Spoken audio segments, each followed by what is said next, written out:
Hi, I'm Paul Serranos with Fit in Prime. Here are 5 reasons you're not building muscle.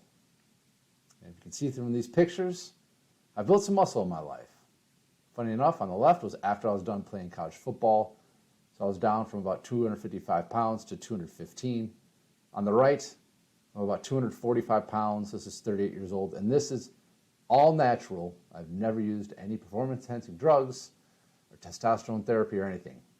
So my entire life, from age 13 now to 39, 100% natural. And these are the reasons you're not building muscle. So let's get into it. How to tell if you're not building muscle. Number one is you're not getting stronger. And a lot of the time people can't tell because they're not tracking their lifts, their weights, reps, and sets for all their lifts every workout. Back in the day, they used to do this on a notepad. Now you can do it in apps. I still use Google Sheets because I don't have to pay for it. So if you pay for an app, you're going to be paying for that forever.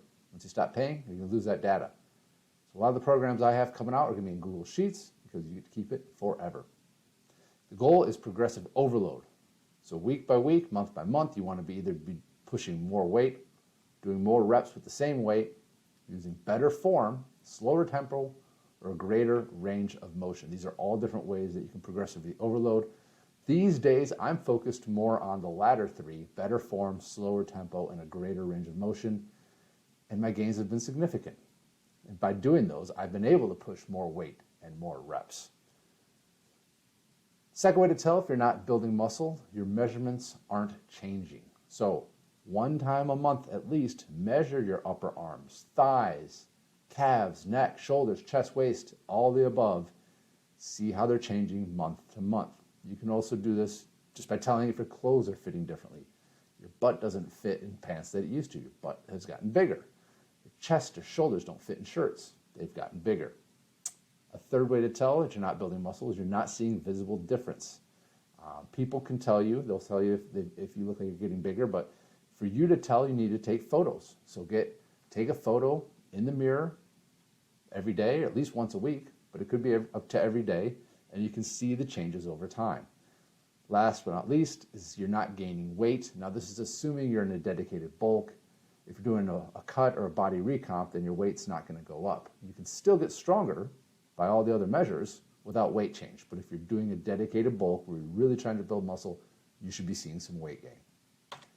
5 reasons you're not building muscle. Number 1, you're not lifting weights as part of an effective strength or hypertrophy program. Keyword being effective. So your body will only maintain as much muscle as it needs. Bare minimum. Don't give your body a good reason to keep the muscle, then your body will get rid of it. AKA, if you don't use it, you'll lose it. If you ever had a cast on your arm or your leg, just 4 to 6 weeks later, that muscle will atrophy a lot. If you're not using it, your body's not going to commit calories and nutrients and other things to keeping those muscles big and strong. So you have to use the muscles effectively to convince what really is your brain, to make those muscles big and strong. Another part of an ineffective strength or hypertrophy program, or what you're not doing, you're doing too much cardio. Now, there's nothing wrong with cardio. It's great for heart health, longevity, cardiovascular health, but too much of it is going to make you lose muscle. Now, this is excluding zone 1, which is a brisk walk, keeping your heart rate under 120, 130 beats per minute. It's fat burning zone. It's hard to overdo that. So stick to that, but you could definitely overdo the zone 2, the VO2 max, the high intensity interval training. Do as little as possible to hit your cardiovascular fitness goals. Get your blood pressure in check, get your energy levels feeling good.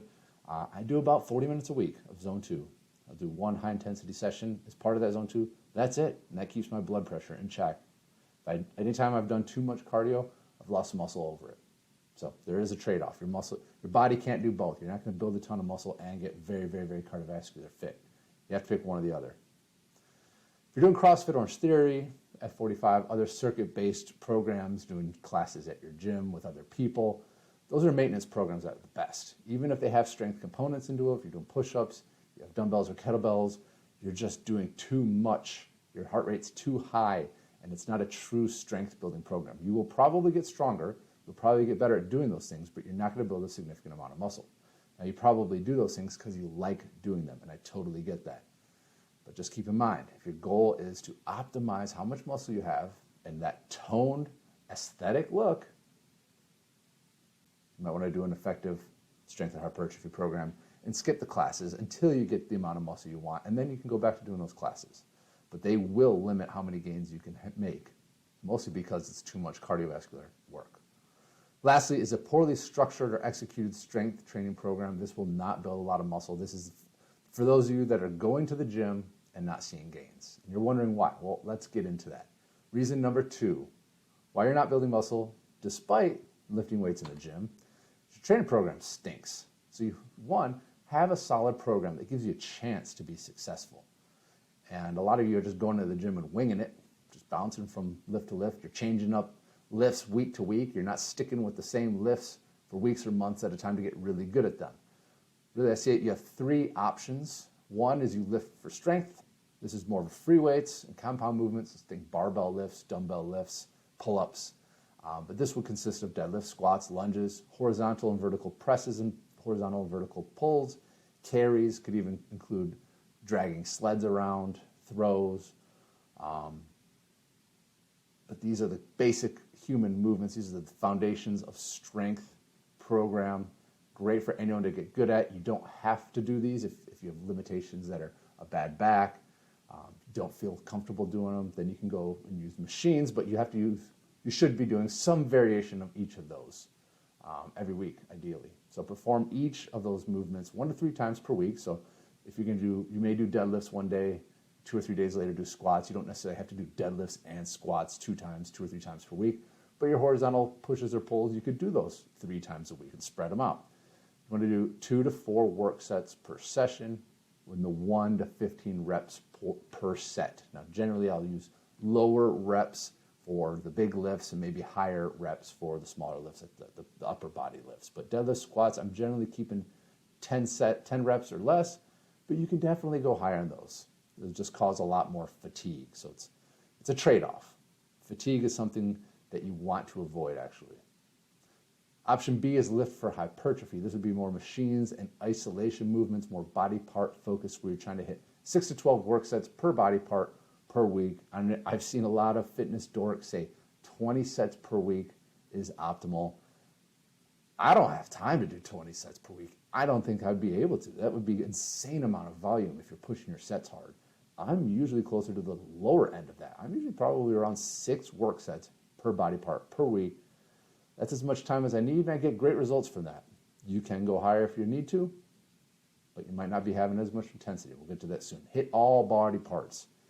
Hit your calves, hit your forearms, hit your biceps, triceps, all the front, side, rear delts, hit your upper back, get everything. Hit them all. Spread it out. Aim to hit each body part in 2 sessions per week, 1 minimum. It can be split across 1 to 2 exercises in a session, 2 to 4 work sets per exercise per session.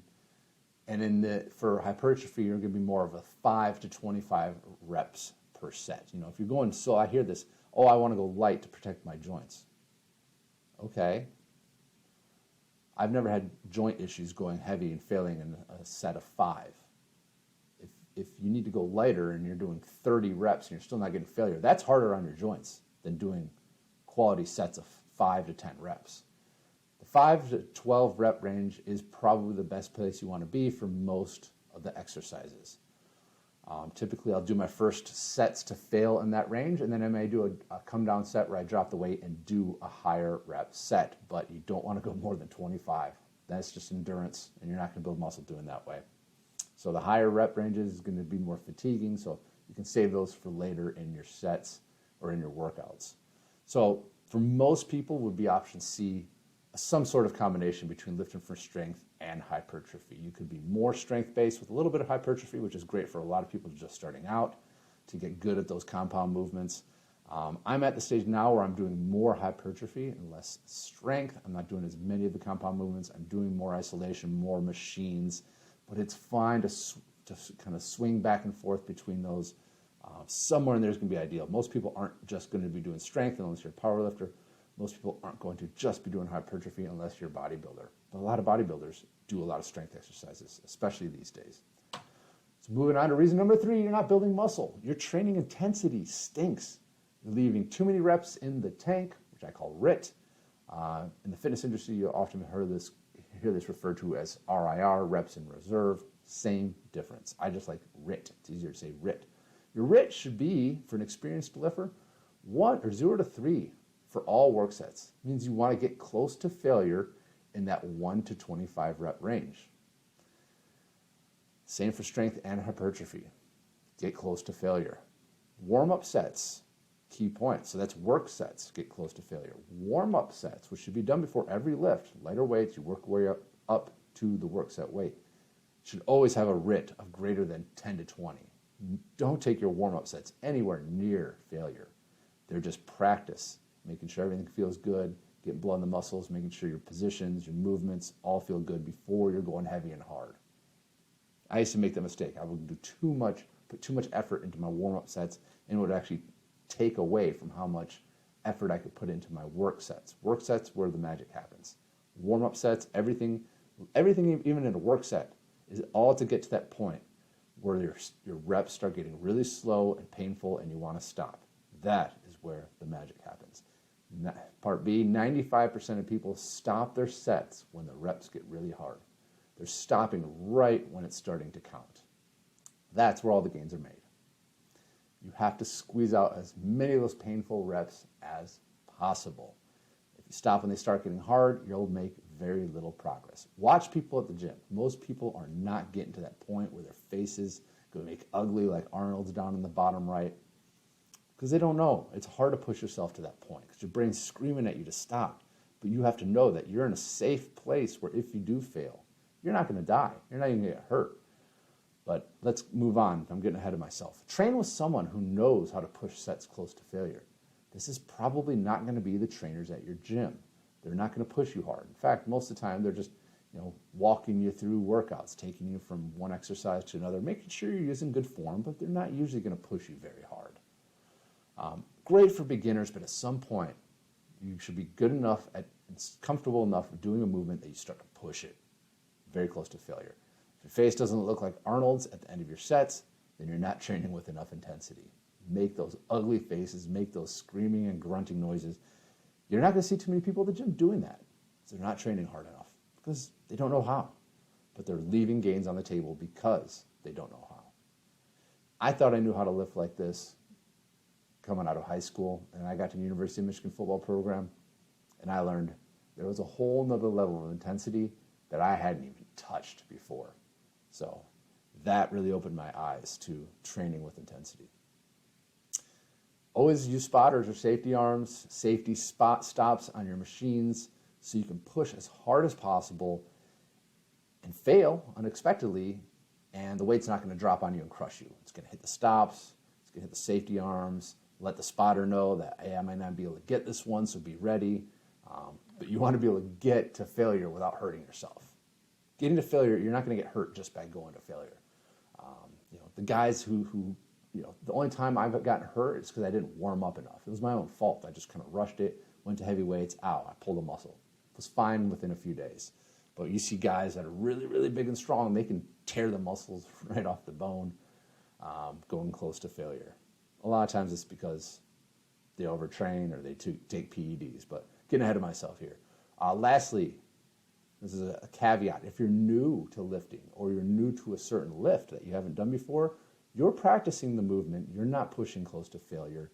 Focus on form. Keep your RIT about 5 to 10 reps in the tank. So don't get close to failure. Get to the point where it's starting to get hard. That's a good place to stop because you'll probably still be sore the next day, and you don't want to be too sore. Now I tell people on a scale of 1 to 10, you want your soreness to be like a 3 most days. If you're anything above a 5, you probably did too much or did something. Reason number 4, you're not building muscle is your technique, tempo, and range of motion stinks. So technique is the most important thing because it's going to keep you from getting injured. It's going to make sure you hit proper positions. The right muscles are getting the right amount of stimulus. So every time when you're setting up a set or while you're performing a set, think focus, stricter, focus, stricter. Your attention is entirely internal. You're looking in, your eyes are zoned out because you're focused so much on your internal body positions during the entire set. from setup until you put the weight down and you're done. So this could be a million different things you're thinking about. It takes a lot of experience to get good at this, but are your feet set correctly? Are your hands set correctly? Is the machine set correctly? Is the bar in the right spot? Are you braced and stable? Are you holding your breath and bracing your core to make sure you have that internal stabilization? Are you hitting the correct positions with every joint, with your elbows? Are your elbows and shoulders and wrists stacked properly? Is your back flat? Is your butt out? Are your knees in line with your toes? Do you feel the tension in the correct muscles? Are you trying to train your pecs on a bench press? Do you feel it in your pecs, or do you feel it more in your shoulders? So you got to make sure you're doing these things, and the best way to get better at this is to film yourself. Set up a tripod like I have right here with your camera. Film yourself. I know it can be awkward in the gym, but if you see other people doing it that are doing it to improve their form, that's a good thing. They're not all trying to post them on social media. Some of them may, but a lot of times it's just to improve their technique. Watch yourself after every set. Watch videos of people online doing it so you get an idea of what it should look like, and then compare it. Compare your video to their video and start understanding what does proper technique look like, where are you falling short, and how to get from where you are now to where you should be. Part B, tempo. Every set, think slower, slower, slower, slower. There isn't such a thing as too slow, but the idea is you always want to be controlling the weight and make the working muscle move the weight both up and down. Don't just let gravity drop it down. Control it, especially on the eccentric, the lowering portion. 3 to 4 seconds on the eccentric is a decent target for most lifts. You could go slower, and sometimes a time under tension program could do 10 seconds on an eccentric, but you're going to have to go much lighter weight, and you're going to lose a lot of reps doing it that way. So there's a trade-off to going slower. When I used to try to get as many reps as possible bench press, there was no slowing. I was going as fast as possible. If you go even a little bit slower, you'll lose 20% of those reps by pausing on your chest, controlling the weight rather than just bouncing it and flinging it around. So don't fling the weight or use momentum. It will look good if you're doing a bench press competition, but if your goal is gaining muscle or gaining strength, then control it. The only time you can use momentum or fling it is at the very end of a set when you can't do any more reps unassisted or without momentum, so then you maybe use your back or arm or your legs to fling up, say, a bicep curl, just to crank out a few more. But then again, control the eccentric.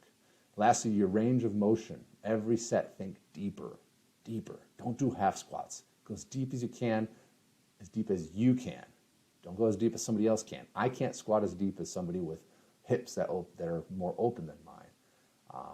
But you can definitely improve your depth and range of motion in most lifts with mobility training, with just going and spending time with weight in that position, in those deep parts of your range of motion.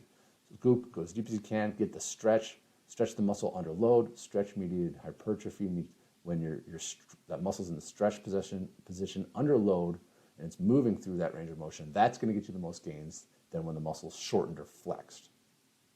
Don't sacrifice form for depth. So if you're rounding your lower back in the bottom of a squat, no, stop your depth at the point where you can keep good form and keep a flat low back. Your hamstrings mobility will probably limit that. But that's as far as you go. Don't round your back. And that's for anything. Don't go too far. You could actually injure yourself, but go to the point where it's a good stretch, pause there, and then proceed with the eccentric. And then lastly, you want to train your muscles in the lengthened, middle, and shortened ranges. So this means like for training your quads, for example, you could use a front squat or a hack squat that will train your quads in the stretch position, and then go to a leg extension machine and train your quads in their shortened position when they're flexed, when the knee is fully extended. Let's go on. So we're moving away from training, and let's look at your diet stinks, and this could very well be a reason why you're not building muscle. If your training's on point, your diet stinks, that could be a problem. And this was a problem for me for a long time. I never really paid attention to diet until the last couple of years when I started teaching people and really started looking at my own diet and figured it out. And man, it makes a world of difference getting this dialed in. Number one, you're not eating enough protein, and this is whether you're cutting, bulking, or maintaining. And the good news is you don't need to change it really at all between those. It's your target body weight in pounds. So this would be like, if you're 300 pounds, but you should be, 200 pounds if you're 10% body fat, then use 200 pounds, not 300. So for me, this is 230, 240 pounds, and it can be anywhere from 0.75 times that to 1.25. So for me, that's a big range. It's 200 to about 300 grams per day. So I'm usually around 220 to 250. Studies have shown 0.75 is pretty good. You can get most of the benefit hitting 0.75. A lot of people go to 1 just to be safe. And there's really no harm in going higher to 1.25, 1.5, but you may not get a whole lot of benefit from doing that. And it's hard to eat that much protein. So easy rule of thumb is to shoot for just 1. But if you don't like doing the 1 gram per pound of body weight, you can do 0.75 and still get probably 95% of the benefits. Timing of protein isn't critical. You don't have to have your protein right after workout. I still like to have a protein shake right after workout because that's just out of habit, because I like to have a bunch of liquid, a bunch of carbs, a bunch of protein. I'm hungry. It holds me off until my next meal. But you don't have to do that. So try to spread your protein intake across 3 to 5 meals throughout the day. So get a big protein breakfast, big protein lunch, big protein post-workout shake if you have in the afternoon, then big protein dinner. And between those 3 to 5 meals, you should hit for me, 250 grams of protein. So each of those meals for me is about 70 grams of protein. My shake's about 30 grams. So 70, 140, 210, plus 30, it's about 240 grams per day. It could come from anywhere. Meats, eggs, protein powders, vegetarian sources are all fine. If you don't eat meat, you can get it from vegetarian sources. If you're sensitive to eggs, you don't have to get eggs. But luckily for me, I can get it from all of them, so I like to spread it out. But most of my protein is coming from meats. And there's nothing special about protein powders. You can do this without protein powders. It's just cheap, convenient, and pretty tasty a lot of the times, let's be honest. So get protein in place. The last one, you're not eating enough calories. So if you're new to training or you're detrained like I was after not lifting for 6 months during COVID, you can gain muscle in a calorie deficit for 6 to 12 months. It means you'll lose fat and build muscle at the same time. But after that 6 to 12 months, you're probably not going to see as much strength gain. So at that point, you need to do dedicated bulks, which is generally going to have to be in a 5 to 20% calorie surplus. If you go any higher than 20%, it may even be like closer to 15%. It's going to change from person to person. You're just going to be adding more fat without any additional muscle. So that the goal is to add as much muscle as possible with as little fat. That could be anywhere from 5, 10, 15, 20%. Most people will be in that range. So you start by estimating your TDEE, your total daily energy expenditures, is how many calories you're burning in a day. Use an online calculator. They're going to give you a pretty good rough estimate. And then you add 5 to 15% of that to establish your daily caloric target.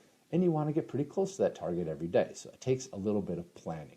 When we're talking macros, we already talked protein. Your fat intake will be your target body weight. So for me, that's again 230, 240 pounds times 0.3 to 0.4. So for me, that's around 70 to 90 grams of fat per day. That's going to help with hormones. That's going to help your skin, everything. You need that dietary fat. You can't just eliminate fat entirely. And the good news, again, is that's the number you want to shoot for, whether you're cutting or bulking or maintaining. So it's carbohydrates that really changes a lot when you're trying to bulk compared to cutting. So bulking, carbohydrates are going to make up 50 to 60% of your calories. Basically, you take away you set your total calorie target, you take away calories from protein, take away calories from fat, whatever is left over you get from carbohydrates. That's going to be a lot of fruits and vegetables at all times, whether cutting or bulking. But then when you're bulking, add a lot of starches, add oatmeal, add cereals, breads, pastas, rice. Have them at every meal because it's going to be hard to eat that many carbs for a lot of people. Plan your meals in advance. Make sure know what the calories you're having, know your portions. Because if you don't, you're probably not going to eat enough. Bulking is harder than cutting. A lot of times people think, I'm stuffed, and I'm still not gaining weight. You're not eating enough. My brother had a hard time. My brother has always had a hard time gaining weight. We have a similar build, but he just doesn't have the appetite I have. So he could never get over 230 pounds, whether he claims he was or not. I don't believe him. So he was playing linebacker in the Big Ten football at 212 pounds. Here I was at 270 pounds. Because I was able to gain weight, they put me on D-line. Then I can also lose weight very easily. Again, it's all appetite control, and it's mostly just controlling your carbohydrate intake. Eat mostly clean foods in a bulk, But this is a time to enjoy more junk food if you're going to. So have more desserts, have pizzas and burgers. Makes it easier to hit your target, but it will make you gain more fat than you may want. So the cleaner you eat, the less body fat you'll build while still building muscle. But it is hard to eat that many calories just eating clean foods. So enjoy yourself a little bit, but keep in mind, you don't want to add too much body fat. Lastly, track your track your body weight to ensure it's increasing week by week. 1 to 2 pounds per week is a pretty good target when you're bulking. That's going to be hard for a lot of people, maybe one or a half a pound per week for 4, 8, 12, 16, 20 weeks. 1 pound for 20 weeks, 20 pounds. Doubt it's all going to be muscle, but that's a good way to track. I mean, if you're not gaining weight, your weight's staying stable week by week, you're not building more muscle. Unless you're getting stronger. Again, go back to ways to measure your strength. Weight is one of them, but if you're doing a dedicated bulk, you probably should be seeing your weight increasing week by week. Again, those are the reasons you're not building muscle. Start fixing those, and you should probably be able to build some more muscle than you are now. I'm not going to talk about PEDs because I really don't know much about them. I was never exposed to them. If I was, maybe I would have done them. Never saw them. To me, they just exist in pop culture. But from what I hear, they can help you gain a shitload of muscle, but with a lot of negative side effects. So think very hard about whether you ever want to do PEDs. Implement all of these first, and if it still doesn't work, then you can consider using TRT or PEDs or something else.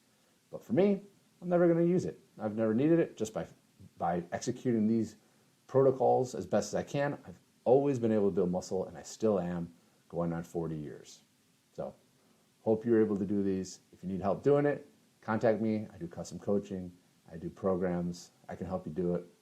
I'll help you get fit. I'll help you live prime. Talk to you soon.